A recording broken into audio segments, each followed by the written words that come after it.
प्रिय मित्रों, स्वागत है आपके अपने YouTube चैनल संसार दर्पण ज्ञान में। प्रिय मित्रों, आज के प्रसंग में हम जानेंगे कि एक पाखंडी साधु। प्रिय मित्रों, आजकल आप लोग जो इधर उधर भगवा रूप के कपड़े पहने हुए लोगों को देखते हैं या साधुओं को देखते हैं, तो आप उनसे सतर्क रहिए, क्योंकि हो सकता है वो भगवा रूप में भगवान को धोखा दे रहे हों या भगवा रूप में भगवान के नाम पर लोगों को ठग रहे हों। प्रिय मित्रों, आज के प्रसंग में हम ऐसे ही एक साधु पाखंडी के बारे में जानेंगे जो पहले चोर था लेकिन बाद में साधु हुआ। प्रिय मित्रों, अगर आपको इस कहानी का सारांश अच्छे से समझना है तो प्लीज वीडियो के अंत तक बने रहिए। प्रिय मित्रों, ज्यादा समय व्यतीत ना करते हुए प्रसंग को प्रारंभ करते हैं। प्रिय मित्रों, कहा जाता है एक शहर में पुलिस ने सभी चोरों की नाक में दम कर दिया था। सारे चोर एक के बाद एक पकड़े जा रहे थे।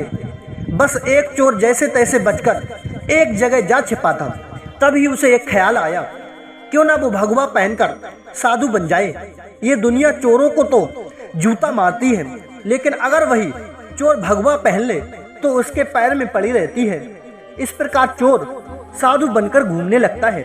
प्रिय मित्रों, कुछ दिनों बाद पाखंडी साधु में एक कला थी कि वो बोलने में बहुत माहिर था। प्रवचन तो उसके बाएं हाथ का खेल था। इस कारण साधु की निकल पड़ती है। उसके बहुत से शिष्य बन जाते हैं। कई लोग उसके आगे पीछे घूमने लगते हैं। उसे मुफ्त में खाने को मिलने लगता है। बस उसे सांसारिक जीवन छूटने का दुख रहता है। प्रिय मित्रों, पाखंडी साधु जंगल में अपने शिष्यों के साथ रह रहा था। तभी उसके आश्रम में एक सेठ आया। सेठ को भी पाखंडी साधु ने अपने बोलने की कला से प्रभावित कर दिया। साधु से मिलकर जब सेठ अपने घर पहुंचा तो उसे एक ख्याल आया। असल में सेठ को एक दुविधा थी। उसके पास बहुत सोना था जिसे चोरों के डर के कारण वो अपने घर में नहीं रख सकता था। उसने सोचा, क्यों न यह सोना साधु के आश्रम में रख दिया जाए। वो तो भगवान का रूप होते हैं, किसी को ऐसे देवता पर शक भी नहीं होगा कि उनके आश्रम में सोना गड़ा हुआ है। ऐसा सोचकर सेठ दूसरे दिन सोना लेकर पाखंडी साधु के आश्रम आता है और उसे पूरी बात बताता है। फिर क्या था, पाखंडी साधु का तो दिल गदगद हो गया। उसकी आंखें तो सोने की पोटली से हट ही नहीं रही थी। उस सेठ ने वो सोने की पोटली आश्रम के एक पेड़ के नीचे दबा दी और वहां से चला गया। प्रिय मित्रों, अब तो साधु को नींद कहाँ आनी थी। वो रात भर उस सोने की पोटली के बारे में सोचता रहा। उसने सोचा, अगर ये सोना मिल जाए तो जीवन तर जाएगा, सांसारिक सुख भी मिलेगा जो इस भगवा कपड़ों ने छीन लिया है। इस तरह साधु ने कई सपने देख डाले। दूसरी तरफ सेठ सोने को आश्रम में रखकर संतुष्ट होकर सो रहा था। प्रिय मित्रों, कुछ समय बीतने पर साधु ने एक योजना बनाई। उसने सोचा कि वो इस सोने को लेकर चला जाएगा और सेठ को शक भी ना होगा। इसलिए वो उसके घर जाकर जाने की बात कहेगा ताकि सेठ को ये ना लगे कि साधु सोना लेकर भागा है। प्रिय मित्रों, अगले दिन साधु सेठ के घर जाता है। सेठ के पास एक व्यापारी बैठा रहता है। साधु को आता देख सेठ खुशी से झूम जाता है और कई पकवान बनाकर खिलाता है। साधु सेठ को अपने जाने की बात कहता है। इस पर सेठ दुखी होकर उसे रोकता है, लेकिन साधु कहता है कि वो एक सन्यासी है, किसी एक जगह नहीं रह सकता, उसे कई लोगों को मार्गदर्शन देना है। ऐसा कहकर साधु बाहर निकलता है और जानबूझकर सेठ के घर का एक तिनका उठा ले जाता है। थोड़ी देर बाद साधु वापस आता है, जिसे देख सेठ वापस आने का कारण पूछता है। तब साधु कहता है कि आपके घर का ये तिनका मेरी धोती में लटक कर मेरे साथ जा रहा था, वही लौटाने आया हूँ।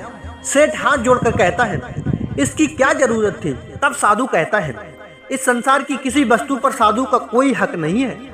फिर अपनी बातों से वो सेठ को मोहित कर देता है और वहां से निकल जाता है। ये सब घटना सेठ के पास बैठा व्यापारी देखता है और सेठ से पूछता है कि कौन है ये साधु। तब सेठ उसे पूरी बात बताता है, जिसे सुनकर व्यापारी जोर जोर से हंसने लगता है। सेठ हंसने का कारण पूछता है।